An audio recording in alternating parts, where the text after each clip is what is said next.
Yeah, I saw a random clip from the podcast that's what's his name? Sketch, you said? Sketch, yeah. Yeah, Sketch he did with Theo Vaughn, and he said that he was born without a kidney and something else. Yeah, he doesn't have an appendix. He doesn't have a kidney. Oh, there it goes. Yeah, yeah. But what were you saying? That he has this certain character and a certain persona that's so unique, but it's so funny and it's so not normal that everybody automatically assumes he's on the spectrum. He has autism. He has some kind of problem with him, and it sucks because it's like, oh, he just has a tick. He does these things with his Yeah. hand, and he does these things with his eyes. And I know a lot of people in my life who have certain ticks too. Yeah. And I wonder how it feels like to consistently get questioned. Right at the end of Theo Vaughn episode, he asked, he's like, so you're like autistic? He's like, no, bro. He's like, I'm just a regular dude. He's like, I'm just a regular dude. I have, my little ticks and I keep my hands moving when I'm nervous. But he's like, it's pretty much it. Yeah, it's funny because when I was younger, I didn't start smoking until I was like 25 or something. You know what I mean? I started super late. And I didn't even try it before then. You know what I mean? It wasn't even like I did it here and there, but like nothing. Like I tried it for the first time. I was like 25, 26. And before that, you know how I'd be like super random. People just didn't believe me that I didn't smoke. You know what I mean? They're like, there's just no way that you're just saying things like that and you're sober. Yeah. And it's like, nah, it's just the way my brain works. I just say Yeah. crazy things random times, like just how it goes. Yeah. And I was the same way. I posted a video. My boy passed away who was cutting my hair. And I was saying the random shit. And like once me and my wife got super close, I opened that side of me. I just say the most random shit ever.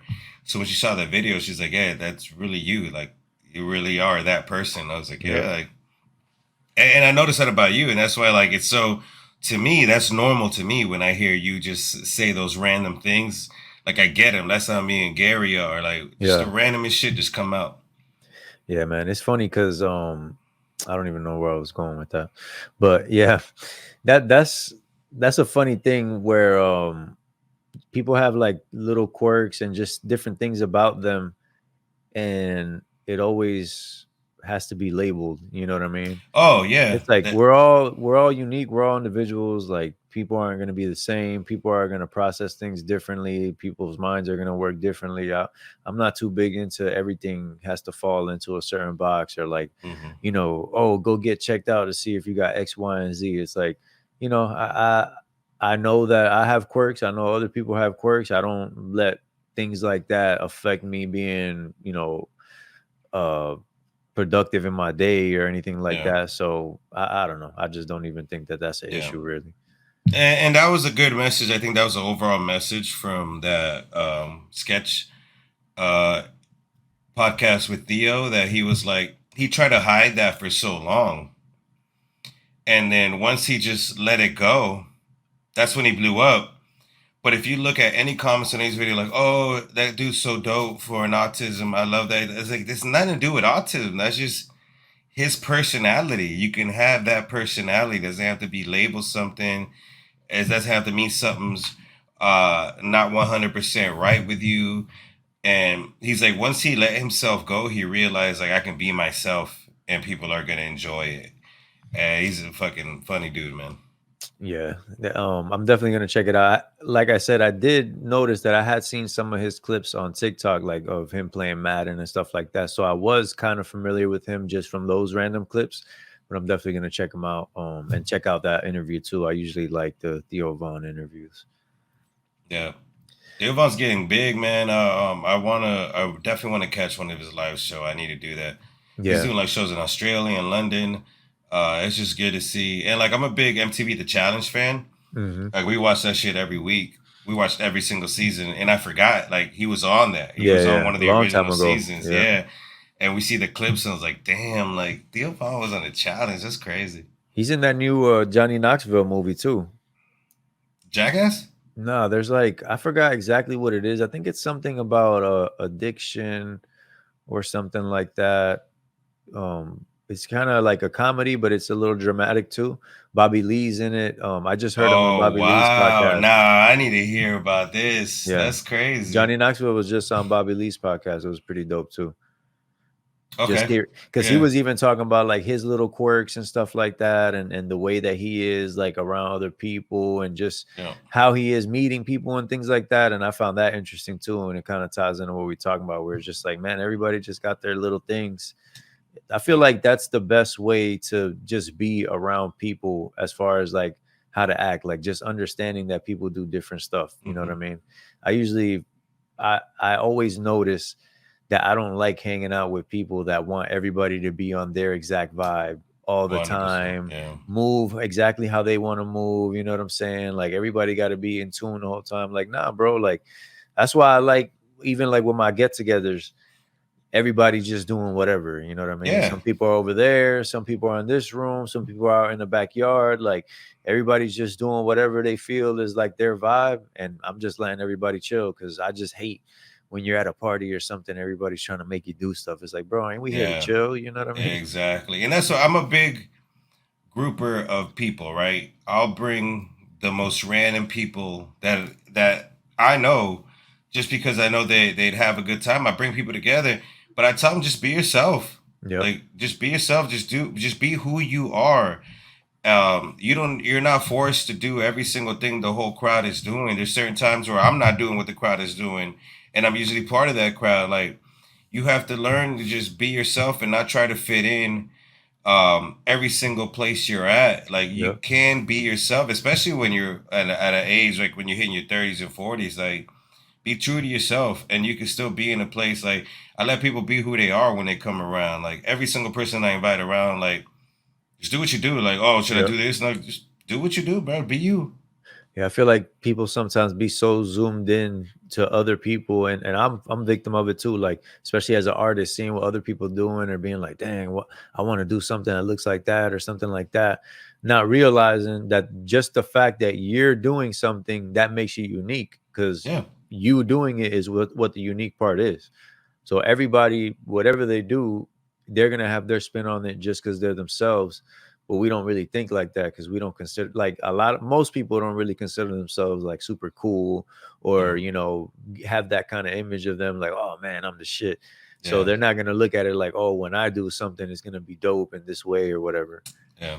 No, I'm not gonna lie. I consider that a flaw of mine as well. I spent a long part of my life saying, "Oh, these are things that people do. I need to do this more to fit in." To the point where I finally reached a place where I'm like, "Nah, I'm just me, bro. I don't. This is how I do it. Like, you guys do things this way. This is how I do it. And we could talk about it or we don't. Either way, I'm still gonna do things the way I do. I'm still gonna listen to things the way I do, watch things the way I do, like things the way I do, and I don't need to do it like a crowd does just to feel like I fit in. We can have conversations about it. At the end of the day, okay, maybe this is not what I talk to people about in certain groups. You know, it's like it took a long time for me to learn that, and I'm glad that's where I'm at now. I am who I am. I like what I like. I do what I do the way I do it, and there's nobody who can influence that anymore except for myself. Yeah, it's just, you just got to do your own thing and make sure that you're not doing anything to hurt others or whatever. It sounds Yeah, corny, but really is what it's all yeah. about. Is just enjoying yourself to the best of your ability without impeding on other people's Yeah. lives or their fun or whatever the case is. You know what That's I the mean? main point. If it's not affecting anybody else, doesn't matter to me. Hmm. Like, what I like and what I do and how I do things, if it doesn't affect you, your opinion does not matter. Exactly. But yeah, man, I had a random little thought earlier, just hearing about Jerry Jones again with draft coming up and some of the stuff that he's been talking about, as far as the little chess game he's playing with Dak Prescott with the contract, and saying that he's always paid a premium to put the best talent around him, but now if he's going to pay Dak, he's not going to be able to pay that premium to put the best talent around him. So the team and the focus is going to shift. And a lot of people were just saying how Jerry Jones gets in his own way, and the Cowboys don't really have an issue as far as talent, coaching, the staff, just up and down in the organization. Really, what's holding them back is Jerry Jones. You know what I mean? And the fact that I think Stephen A. Smith was saying it, Jerry Jones ain't gonna fire himself. So as long as Jerry Never. Jones there, it ain't gonna happen. Like they're gonna be in that same boat.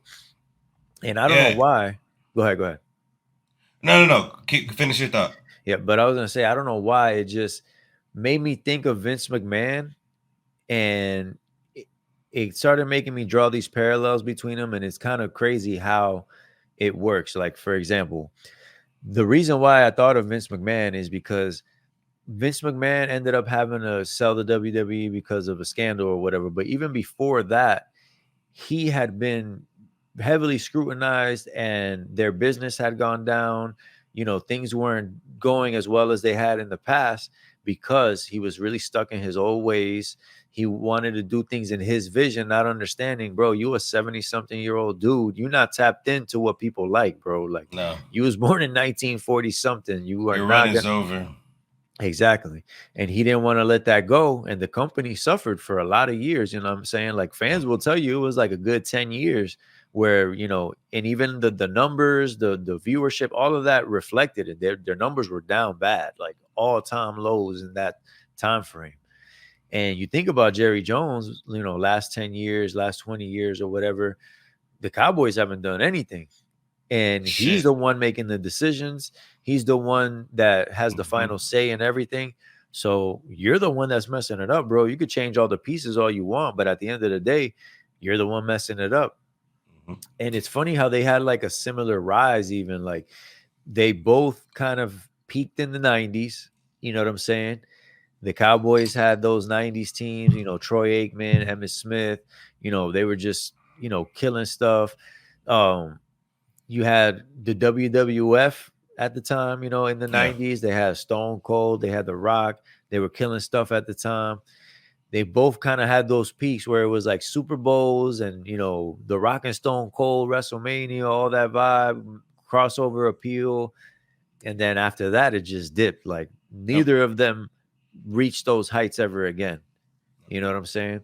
And both of them have that same correlation where they just didn't know when to pass the torch and say, let me let this next generation lead into some more success. You know what I mean? Yeah. And I feel that's a big part of a lot of organizations in general. It's that when you have someone at the helm who's been doing business the way they did business 50, 60 years ago, it ain't have to be that long. You know what I mean? But Yeah. business today, in the world we're at today, with social media and the interaction of the fan base and the direct feedback you can get from a fan base, how they feel, that's part of business now. Yep. And I feel like dudes like Vince McMahon, dudes like Jerry Jones, I think they never took into consideration the feedback from the fans. Yep. And I It, think that's major. mhm. Vince McMahon was actually known for having like a saying where it was like, "I'll tell them what to think." Speaking Yeah. about the audience, you know what I mean? He thought he was just gonna write a story in a certain way, and people were gonna boo and cheer in spots because he's just that good. Yeah. When you know things haven't been like that in a long time over there. You know what I'm saying? Same thing with Jerry Jones. He's doing all these interviews and talking about his thought process behind these moves and X, Y, and Z, bro. You're a great businessman. You're not a football guy. You know what I'm saying? You're not Yeah. a guy that's qualified to He's put the owner, together. but he shouldn't be the GM. Exactly. You don't got Mark Cuban. You know, Mark Cuban is the same. It's funny. He was in Dallas too, but Mark Cuban got the same kind of like charismatic way. You know, Yeah. he's in the media. He likes to talk and stuff like that. But he's not trying to be part of the X's and O's. He knows that No. that's not what he's there for. That's where Jerry Jones doesn't have that filter and doesn't understand. Like, bro, like there's a certain part you don't cross over into. Like, you want a freaking college and you know NCAA championship back in like 1960 or something like that, and you didn't even play in No. the NFL. Like you are not qualified for this, brother. Yeah. No, I mean, there's current things that, you deal with it in your day to day in your current job today where you have someone higher up who thinks they have the better ideas, even if the entire organization is telling them no.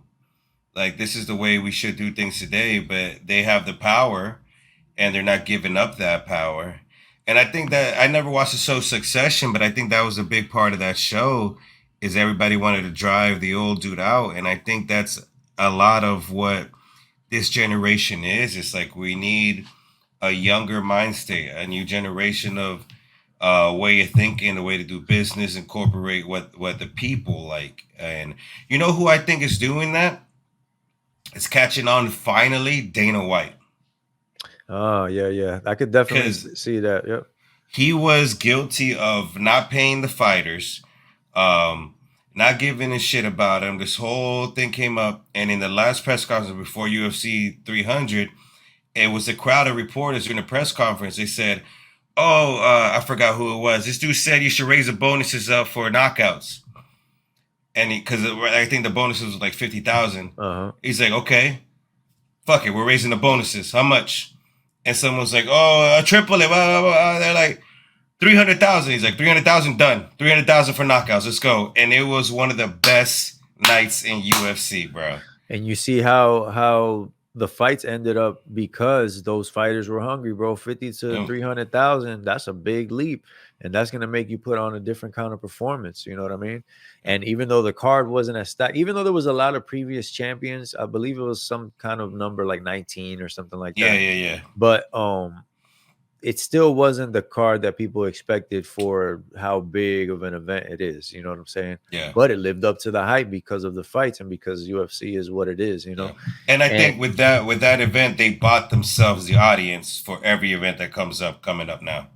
Bro, and the funny thing is, to make the connection to WWE, UFC and WWE are part of the same parent company. Mm-hmm. And they're both doing crazy booming business right now because they got fresher, younger executives. They got guys that, you know, have been around for a while but are still young enough with fresh ideas that are leading the way. And they took over from Vince McMahon in the WWE, and WWE is getting to a point where regular people are watching it again, you know, not just wrestling fans. I'm keeping them like crazy. Like I tell you, my wife is like, why are you watching so much wrestling shit? Like, it's back. Yep, exactly. It's back. And with the way WrestleMania ended, you know, we still gonna see what happens when Roman Reigns decides to come back. You know, The Rock left on a little cliffhanger with Cody Rhodes. You don't know if he's gonna come back soon. Yep. You know what I'm saying? There's a lot of to Rhea Ripley, man. She's injured. She had to forfeit the belt, man. I'm kind of sad about that. That's my dog right there. Becky Lynch got the belt back, so that's a whole new random wrinkle.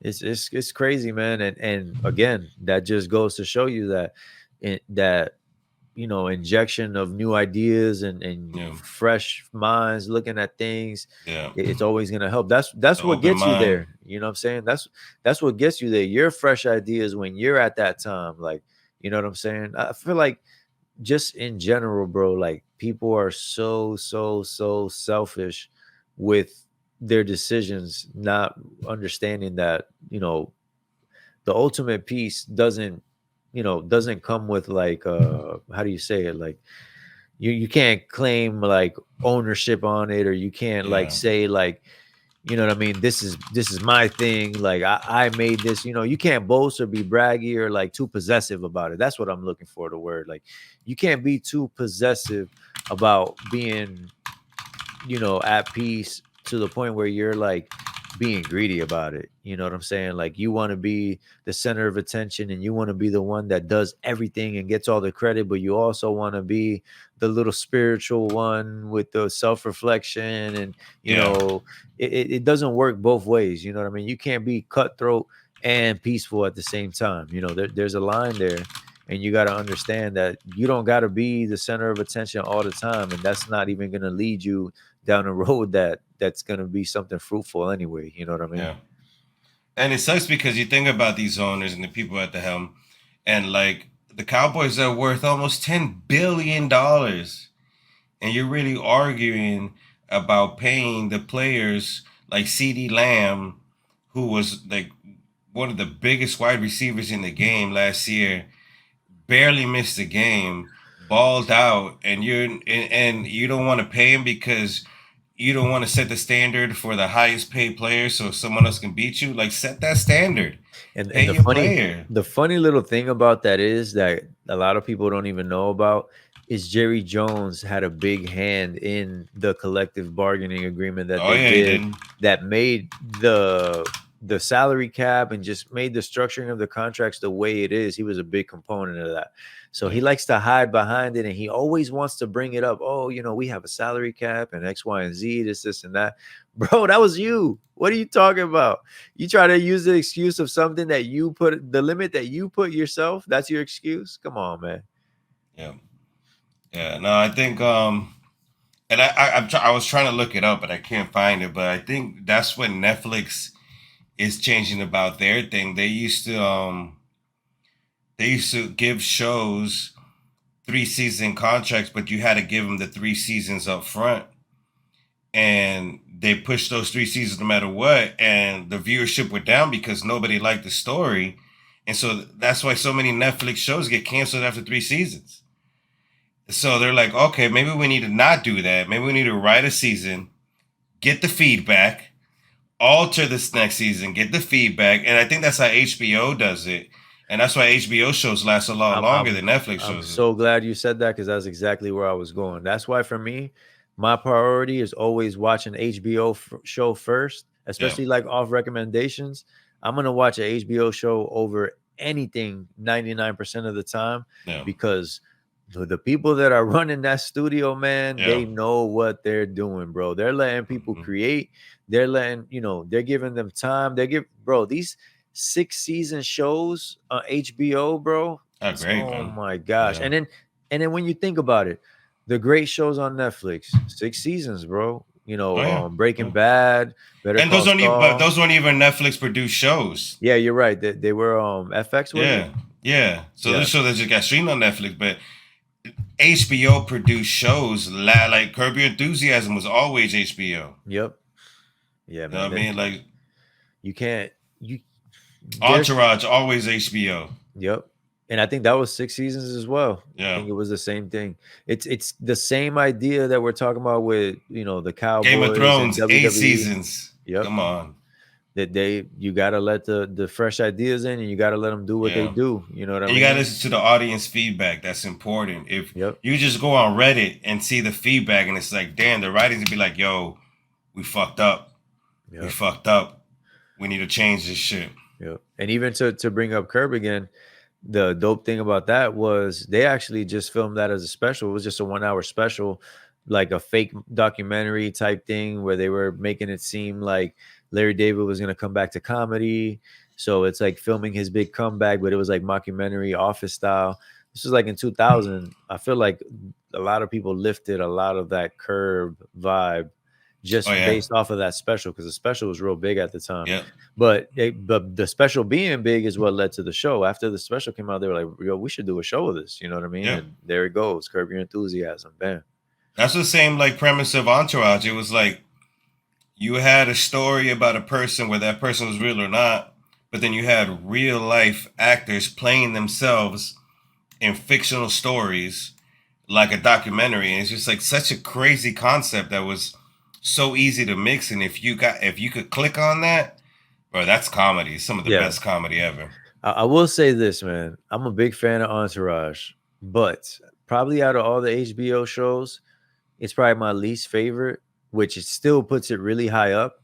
So it's not really a diss, honestly. But the reason why I rank it the lowest is because I feel like there was never any real dilemmas. You know what I mean? Like they never really got to that point where it was like a real storyline, like something like, oh my gosh, they kind of danced with it a little bit when Vince started going down and losing roles and stuff. Yeah. But it never got like, we never got that moment of like, oh man, like the show just got real. Like I feel like it just never got real. I agree. I don't think it ever reached that level, but I think it's because it was loosely based off stories.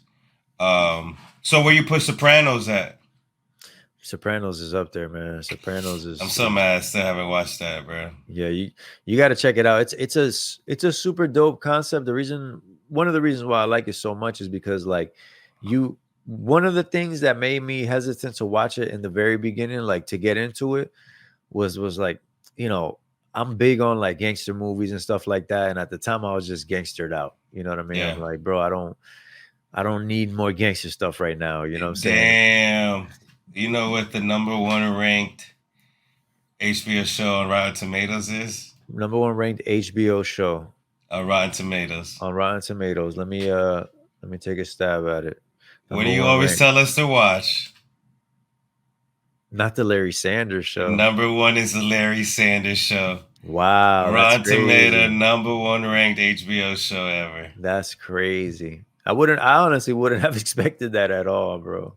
I Yeah, wouldn't have expected that at all. I think it's like that's like a reverence play where they're giving homage to how much that show influenced things. You know what I mean? yeah. That was 1992, bro. I need to watch. I need to stop flopping. I'm gonna watch. I'm a capping. Yeah, but what I was saying was about Sopranos was I like the Yeah. angle they took on it, where the show really like the main scenes almost are like when he's talking to his therapist. You know what I mean? Like he has to see a therapist, and that's kind of like the hook of the show. He's always seeing the therapist, like through the whole Oh, thing. and does that backtrack all the stories he's telling? Like it backtracks and it also like weaves into it. You know what I mean? So like that angle of it was the thing where I was like, oh, okay, I see what's going on here. Like it's very like based in like the family dynamic, him with the therapist, like feelings, like the reasons behind why he's the way that he is and stuff like that. Yeah, So that show is super dope, man. Um, Sopranos though, that's a all yeah. timer. I'm gonna check it out. No, but yeah, that was number 38. Yeah, HBO is the one when it comes to shows, bro. Yeah, Like I they said, had a man, list: Boardwalk Empire, Oz, Veep, The that's what I was Wire, gonna say. Silicon Valley. We'll kind of start wrapping up with this, but that's the one I'm watching right now, Boardwalk Empire, and Yeah, that was that good. one I watched is the first couple fire, seasons. bro. I never finished it though. And I like that it kind of ties into the backstory of how like the first mob families were formed and Yep. back in the 20s and everything, and it starts right at the beginning of It was like, Prohibition. bro, I was about to say it's during Prohibition, right? I Yep. remember It's that. literally Yeah, the first episode is the night that it becomes illegal. yeah, You know what I yeah. mean? It's super dope, man. That And they that's said do Killian Murphy, the dude from Oppenheimer. no. It's Steve Buscemi. No, but Killian Murphy's in it, right? Or not yet. Oh, maybe I haven't seen him yet. Yeah. Okay, I'm, yeah, I'm Steve only Buscemi. Yeah, I remember Steve yeah. Buscemi's in that for I'm sure. only like 2 seasons in, I think. Gotcha. Okay. But yeah, that show's super dope. Definitely recommend it so far. Yeah, I watched the first 2 seasons of that. I never finished it. Yeah. But it's the writing, and I think we were touching on the writing in the chat earlier about Ted Lasso, and the way you can write shows, the way you can draw people in, the character arcs, and how to develop people, and all that is what really draws you into Yep. a storyline. And I think that spreads across everything. I think artists can do that. I think artists can develop the storyline through the music they make. And that's why I think Kendrick was on a good run when he started with his first albums, Drake too. Um, Wrestlers, same thing. Yep. Fighters, same thing. If you could develop your storyline and you have your arc and where you have that apex of where you're at, where you reach that hill and climb up. Like that's what the Cody Rhodes shit is so great for. Is Yep. everybody said finish the story. Yep. It was such a good story. I think that's so important to entertainment. Bring us in with the story. Don't just do random shit, random shit, random shit. Yep. And that's the thread through everything that we've talked about today as far as successful things and things we enjoy. Like when you pay attention to the story and take people on that journey and really, really build that payoff at the end, bro. And even with sports, dog, you tell the story by drafting your players, developing them, you go through the heartbreaks Yeah. until you break through and then you win, bro. That's what the Cowboys ain't doing.